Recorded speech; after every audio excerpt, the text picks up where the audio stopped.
अस्सलाम वालेकुम। आज की वीडियो में हम काइलोमाइक्रोन के मेटाबॉलिज्म की बात करेंगे। बेसिकली काइलोमाइक्रोन्स और बेसिकली लाइपोप्रोटीन्स का फंक्शन क्या होता है कि ये क्या कहते हैं, आपकी कुछ जो फैट्स होते हैं जो इनसॉल्युबल जिस तरह कंपाउंड्स हैं, जिस तरह फैट्स हो गए, तो इनकी ट्रांसपोर्ट के लिए इंपॉर्टेंट होती हैं। अब हम डिफरेंट तरह की लाइपोप्रोटीन्स पढ़ेंगे। इसमें chylomicrons, low density lipoproteins, very low density lipoproteins, high density lipoproteins आ जाती हैं।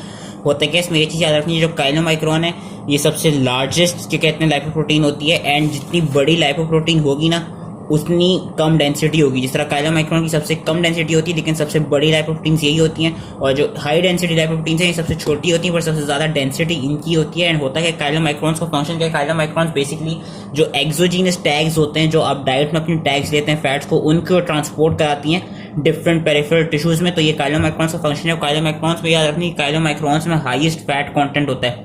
सबसे ज़्यादा जो फैट होती है, जो इनकी इनर कोर होती है, जितने ज़्यादा टैग्स जो होते हैं और जो कोलेस्ट्रॉल एस्टर्स जो होते हैं, वो सबसे ज़्यादा काइलोमाइक्रोन्स के अंदर प्रेजेंट होते हैं। होता है कि लाइपोप्रोटीन का एक थोड़ा सा जनरलाइज स्ट्रक्चर बता देता हूँ। उस तरह की होती है कि लाइपोप्रोटीन हम देख सकते हैं, लाइपोप्रोटीन में लिपिड पार्ट भी होता है, प्रोटीन पार्ट भी होता है। इसमें जो प्रोटीन पार्ट होता है वो होता है एपोलाइपोप्रोटीन। जो एपोलाइपोप्रोटीन होती है बेसिकली प्रोटीन होती है लाइपोप्रोटीन की, हम देख सकते हैं। और ये बाकी पूरी ये फिर सेल मेम्ब्रेन है, ये फॉस्फोलिपिड लेयर है जो कि outer surface, outer hydrophilic surface provide कर रही है ताकि वो ब्लड में इजीली ट्रांसपोर्ट हो सके।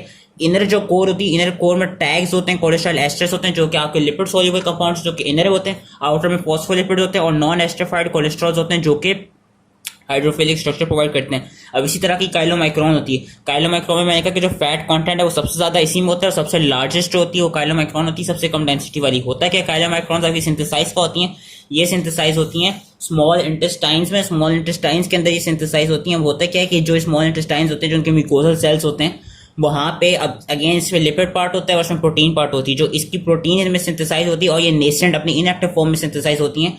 और ये जो सिंथेसाइज होती हैं ये होती कौन सी हैं, ApoB48। ApoB48 इनके अंदर एपोलाइपोप्रोटीन होती है जो कि काइलोमाइक्रोन्स के अंदर प्रेजेंट होती है। अब B48 का मतलब क्या है, ये हमने जो अपनी यूकेरियोटिक जेनेटिक एक्सप्रेशन थी वीडियो थी उसकी mRNA एडिटिंग में देखा था कि बेसिकली इसका होता है कि जो ApoB प्रोटीन है उसकी 48% कंटेंट पे जाके स्टॉप कोडॉन लग जाएगा, जिसकी वजह से सिर्फ जो इसकी प्रोटीन कंटेंट होगा वो अबाउट 48% ही होगा, पूरा 100% जो है वो प्रोटीन कंटेंट नहीं होगा।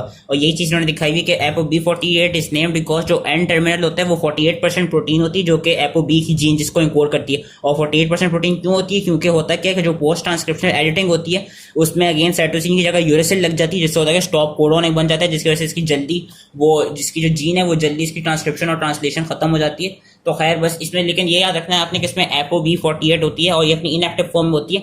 अच्छा, मैंने कहा लाइपोप्रोटीन में लिपिड पार्ट होता है और प्रोटीन पार्ट होता है। प्रोटीन पार्ट ApoB48 होता है। अब इस ApoB48 को, एपोलाइपोप्रोटीन को प्रोटीन लिपिड पार्ट तक लाता कौन है, मिलाता कौन है, कुछ प्रोटीन्स होती हैं जो एपोप्रोटीन्स को लिपिड पार्ट के साथ मिलाती हैं, जिससे फिर एक लाइपोप्रोटीन का स्ट्रक्चर बनता है। उन प्रोटीन्स का नाम क्या होता है, उन प्रोटीन्स का नाम होता है microsomal triglyceride transfer proteins. Microsomal triglyceride transfer proteins का काम क्या है कि ये असेंबली कराती हैं लाइपोप्रोटीन्स की। कैसे कि ये एपोलाइपोप्रोटीन को और लिपिड्स को उनको आपस में कंबाइन कराती हैं, जिससे माइक्रोसोमल, और ये यूजुअली काइलोमाइक्रोन की असेंबली में होता है। काइलोमाइक्रोन बनती कैसे कि जो एपोलाइपोप्रोटीन है और जो लिपिड है जो काइलोमाइक्रोन्स के अंदर प्रेजेंट होता है वो माइक्रोसोमल ट्राइग्लिसराइड ट्रांसफर प्रोटीन्स के साथ जाके क्या कहते हैं आपस में वो कंबाइन होता है और फिर एक काइलोमाइक्रोन का स्ट्रक्चर बन जाता है। तो खैर नेसेंट सा स्ट्रक्चर बनता है स्मॉल इंटेस्टाइन में। इन्होंने कराना क्या, एक्सोजीनस फैट की सप्लाई करानी है पेरिफेरल टिश्यूज में। एक्सोजीनस टैग्स जो आप अभी डाइट में लेंगे वो फिर टैग्स आए हैं डाइट में लिया, वो हमें पता है स्मॉल इंटेस्टाइन में जाके एब्जॉर्ब हो गए। अब होता क्या है कि वो काइलोमाइक्रोन्स के अंदर जाके प्रेजेंट हो जाते हैं। हम देख सकते हैं काइलोमाइक्रोन के अंदर सबसे ज्यादा टैग कंटेंट होता है। होगा क्या,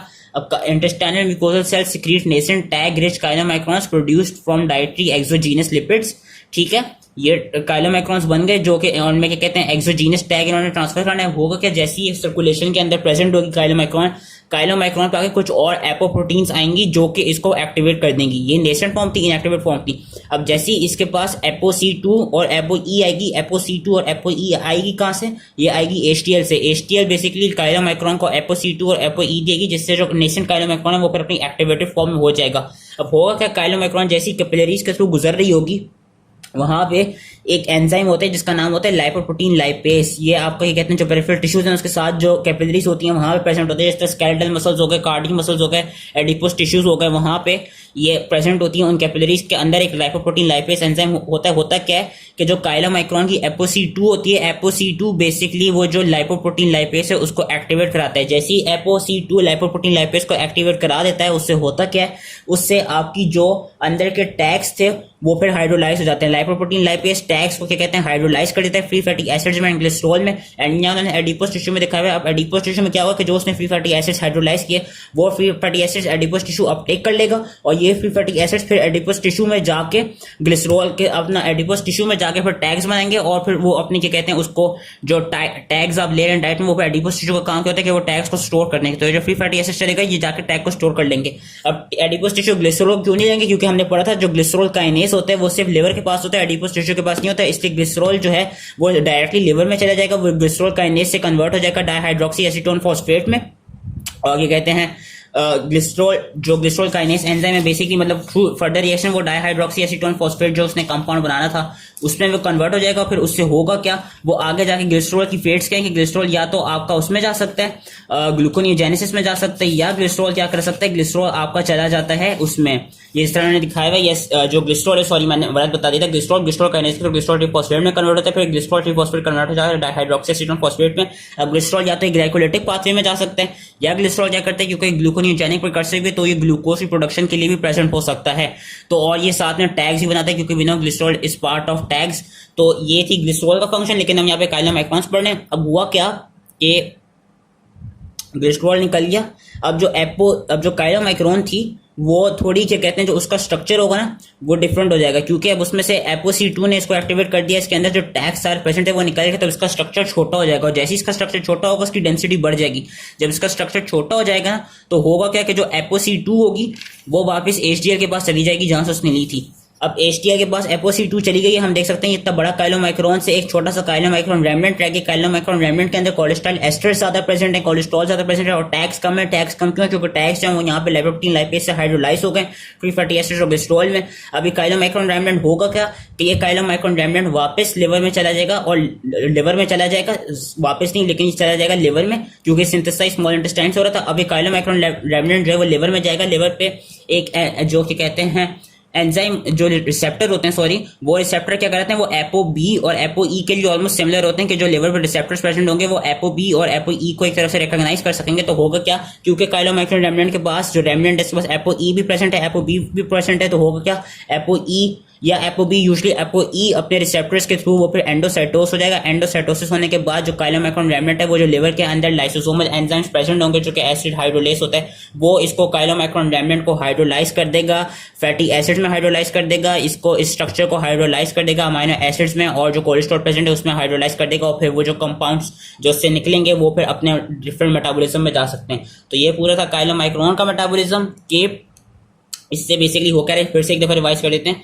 स्मॉल इंटेस्टाइन में सिंथेसाइज हुई ApoB48, इसके अंदर प्रोटीन होती है, नेसेंट फॉर्म होती है। इसका काम क्या है, इसने टैग जो एक्सोजीनस टैग है इनको ट्रांसपोर्ट कराना है।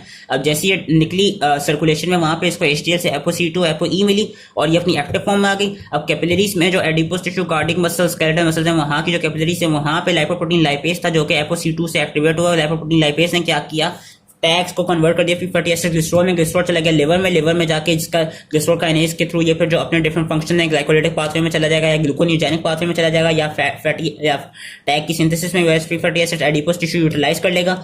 अब जो पीछे रेमनेंट बचा काइलोमाइक्रोन का उसका नाम देते हैं काइलोमाइक्रोन रेमनेंट। ApoC2 चला जाएगा HDL के पास। अब काइलोमाइक्रोन रेमनेंट के पास ApoE ApoB48 है और ज्यादा से ज्यादा कोलेस्ट्रॉल एस्टर्स प्रेजेंट है। अब ये जो रेमनेंट है ये लिवर के अंदर एंडोसाइटोस हो जाएगा थ्रू इट्स ApoE या ApoB receptors. Usually ApoE receptor से एंडोसाइटोस हो गया, एंडोसाइटोस होने के बाद ये हाइड्रोलाइज हो जाएगा लाइसोसोमल एंजाइम से, जिससे एसिड हाइड्रोलेस हो जाता है, और हाइड्रोलाइज बना के ये आपको दे देगा amino acids, fatty acids and cholesterol. तो ये था पूरा काइलोमाइक्रोन का मेटाबॉलिज्म। इसमें बस एक चीज जो मैं और बता दूं, इनके जो वो होंगे जो क्लिनिकल्स हैं जो लाइपोप्रोटीन्स की, उसके लिए अलग से वीडियो बनेगी।